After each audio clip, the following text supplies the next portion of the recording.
do right now is I'm going to crunch 1400 years of Islamic history in 5 minutes and make it as exciting as I can possibly make it. Because I hated history when I was a little girl. At this age, I appreciate history. And now I understand why they say those who don't learn from history are doomed to repeat it.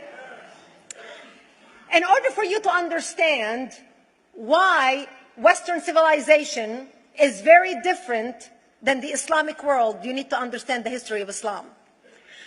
When Prophet Muhammad supposedly revealed his revelation from the angel Gabriel that he is supposed to be the last of the prophets in the early 600s, he started preaching in his own city, Mecca.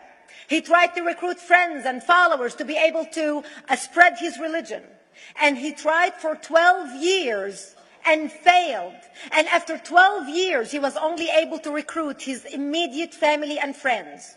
So he decided, if I go to Medina, which was the Jewish hub of Arabia, the business hub where the Jews lived, if I go there and preach my religion to them, if they accept me, that will buy me respect and stature between my own people and they will accept me. So Prophet Muhammad started borrowing a lot from the Old Testament to make his religion more palatable to the Jews, to make it a lot similar. This is why you see a lot of similarities between Judaism and Islam. For example, Jews don't eat pigs, Muslims don't eat pigs. Jews pray a few times a day, Muslims pray a few times a day. Jews fast on Yom Kippur, Muslims fast on Ramadan. And this is why you started seeing a lot of good writing in the beginning of the Quran when Prophet Muhammad was saying all the good things about the people of the book.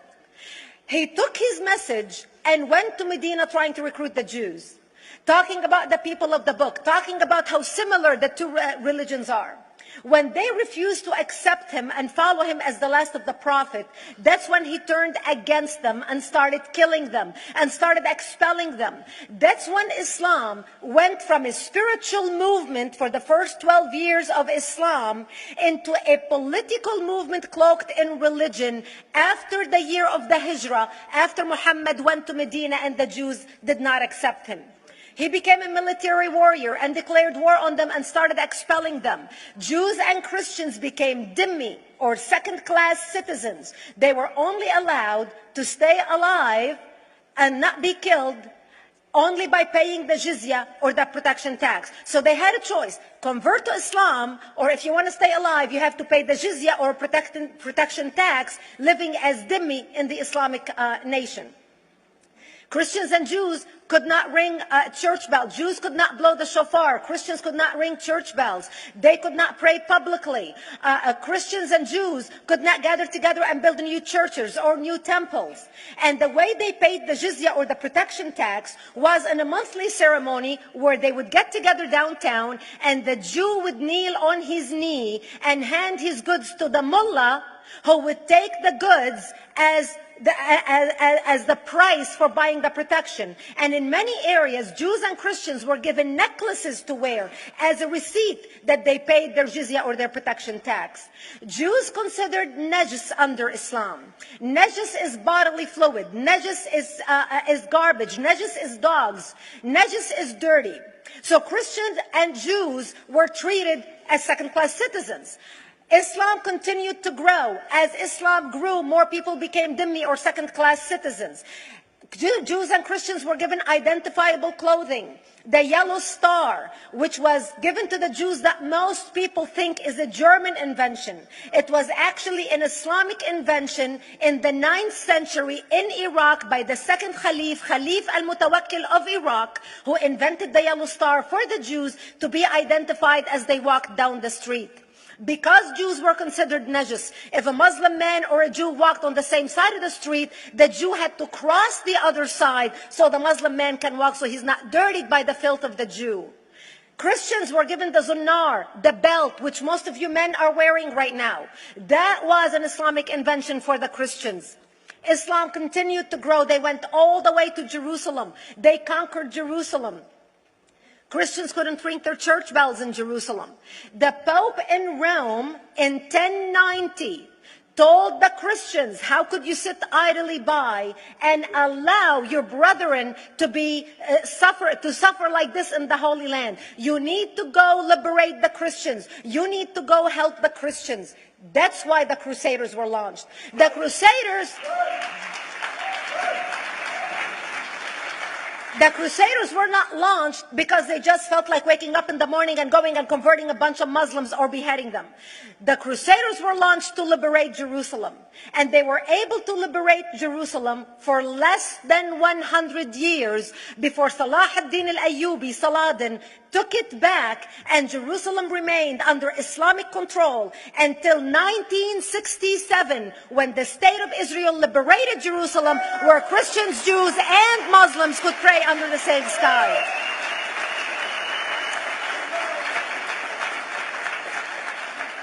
The Crusaders continued fighting Islam, and for 300 years they tried and failed. And by the 1300s, the Crusaders disappeared because they could not win against Islam. Islam continued to expand. They went all the way to Central Europe. They went all the way to China. They went to India. They conquered Spain. They changed the name of Spain from Spain to Andalusia. And they started, as they advanced, as they conquered more nations, more people paid the jizya, or the protection tax. And this is how the Islamic Empire grew. It went all the way until they was stopped at the gates of Vienna on 9/11. 9/11 is not a date that Osama bin Laden just picked out of a hat. 9/11 is a symbolic date in the Islamic calendar. By the 1600s, Islam had covered more of the earth's surface than the Roman Empire did at its peak. Between the 1600s and the 1800s, the Europeans were experiencing the European Industrial Revolution, where the Europeans were able to invent products on factory lines, where they are able to make money and sell products, which gave them the money to build a strong army in order to fight the Muslims. And that's how they were able to stop them at the gates of Vienna on 9/11. The Europeans started the pushback against Islam. They pushed them out of Europe. They pushed them out of all the way to the Middle East and North Africa. By 1924, the Islamic Empire ended. In 1924, the Islamic Caliphate ended in Turkey by President Ataturk, who was a secularist. He ended the Islamic Empire, and he gave women rights to vote. He gave women a right to an education, a right to work, a right to choose a husband. He forbid women from wearing the hijab. He forbid men from wearing the beard. The Muslims hate him so much that they consider him a Jewish agent, because they believe that his mother and her bloodline was Jewish, and that was the influence on Ataturk. By the time the Islamic Empire, or the Islamic Caliphate, or the Islamic State ended in 1924, the Islamic Caliphate had existed for 1400 years, and it ended less than 100 years ago. By the time the Islamic Caliphate ended in 1924, 270 million people around the world were killed by Islam. 270 million. And we didn't have weapons of mass destruction, and there was nuclear weapons. All of these people were killed, butchered by the sword. The people in the world, less than 100 years ago, how many people knew this history? Please raise your hand. We in America have failed to educate our children about history. We in America failed to educate our population about history. Our children in high school, you take any 17, 16-year-old kid, 18-year-old kid, and ask them about World War II. They can't even tell you what happened in World War II. For them, it's ancient history, and we still have our World War II veteran walking among us. That's how little we know of history. Islam ended in 1924, the Caliphate. People thought the Caliphate will never be resurrected. The Caliphate will never come back. But two things happened in the Middle East in the last century that made the Islamists be able to resurrect the Caliphate. Number one is the discovery of oil in Saudi Arabia, which we were able to discover and were stupid enough to allow them to nationalize it. And the number two that happened was Ayatollah Khomeini coming to power in 1979. That gave the Islamists the money and also the spiritual covering in order to explode on the world stage. And people say, oh, well, the Wahhabis exported their Wahhabi radical religion. The Wahhabis are the name of Wahhab. They're not a different sect of Islam. They follow the authentic preaching of Prophet Muhammad, the way Prophet Muhammad lived and practiced his religion. This is why neither you or me or any infidel can step a foot in Mecca, because as far as they're concerned, we are filth. And as infidels, we're not allowed to step a foot, not President Obama and not anybody else. As a matter of fact, Al-Qaeda used to use Saudi Arabia and its success as an excuse to recruit members, as the example to show them how Allah has blessed Saudi Arabia because of the way they adhere to the tenets of Islam. And today we talk about ISIS. ISIS is not a new invention. ISIS resurrected the caliphate that ended less than 100 years ago. Except we are too ignorant and too uninformed to understand what ISIS is doing and why ISIS is succeeding.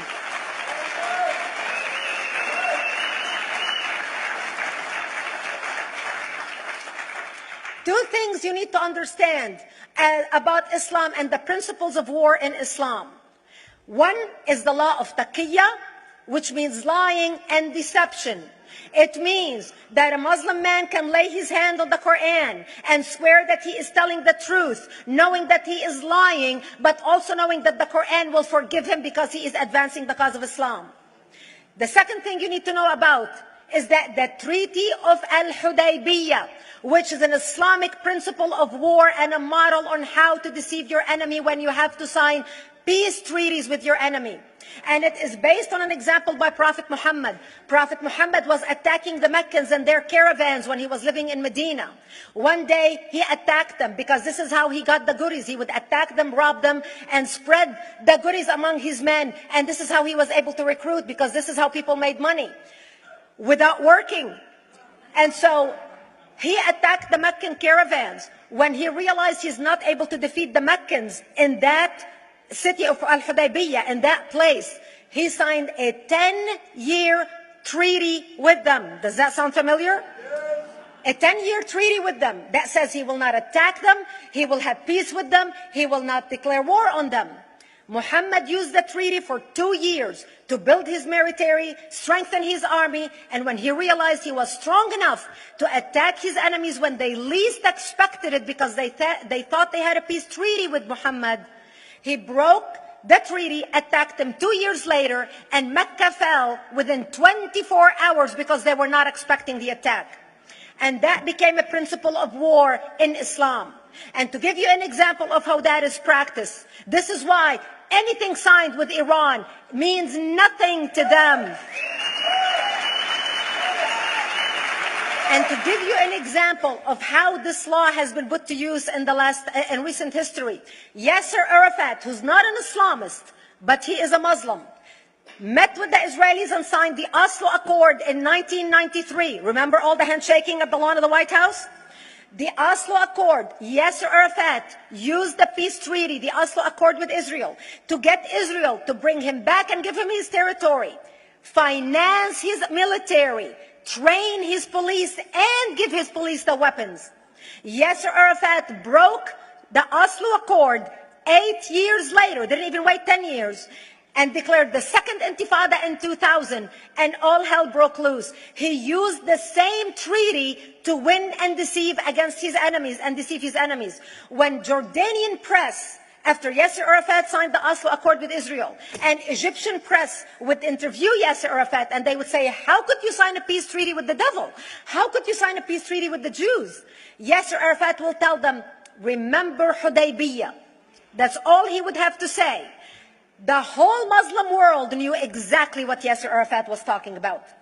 We in the West and the Jews in Israel, it was over their heads. Nobody understood what Hudaybiyah was referring to. And this is the type of deception that we are dealing with. So when Iran signs a peace treaty with the United States for 10 years, they are using us as useful idiots, as gullible, ignorant people who are signing a peace treaty with the devil in order for Iran to continue her thing. In this deadly game of thrones, there's no place for America or for Israel. We don't have to gamble with our future and with our children's future. Elie Wiesel. And I wish I could promise you, Elie, that the lessons of history have been learned. That is why it is so important to be wise about who we're going to put in the White House next year.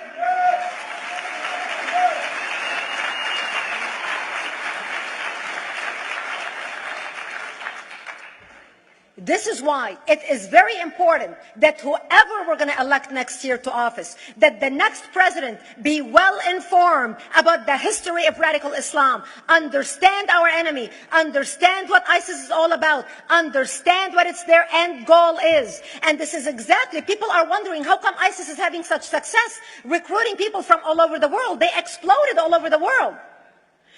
The Pew Research did a poll. And of course, the Pew Research is not Brigitte Gabriel, is not Fox News, is not Tony Perkins. The Pew Research did a poll in 2013 when they went around the world and interviewed Muslims from Islamic countries all over the world. And they asked them two questions. Would you like to have Sharia law as the law of your country? And would you like to see the Islamic Caliphate? And remember, this was in 2013, before ISIS. The 5 top countries in the world, in the Islamic world, the 5 top Islamic countries: Indonesia, 204 million Muslims. Indonesia, Pakistan, Egypt, Nigeria, and Bangladesh. 77% of Muslims interviewed in these Islamic countries, 77% want the establishment of Sharia law and want the establishment of an Islamic state. That means 77% of the world, quote, moderate Muslims agree with the establishment of ISIS and what ISIS is doing. Let's not fool ourselves. This is very important, that whoever we're going to elect is going to be somebody who is strong on national security, who's going to put America first, who's going to make America great again, who's going to send a strong message to the world. The minute he walks into office, whoever we elect, that the world is going to realize that this person you're not going to mess with, because he could care less about what you think, what the UN thinks, what the world thinks. They can all go to hell. We care about America and only the United States of America. I hope that we learn from the lessons of history, that we learn from the Elie Wiesels, from the Brigitte Gabriels, and many others who are warning America about what's to come. May God bless you one and all, and may God bless the United States of America. Thank you.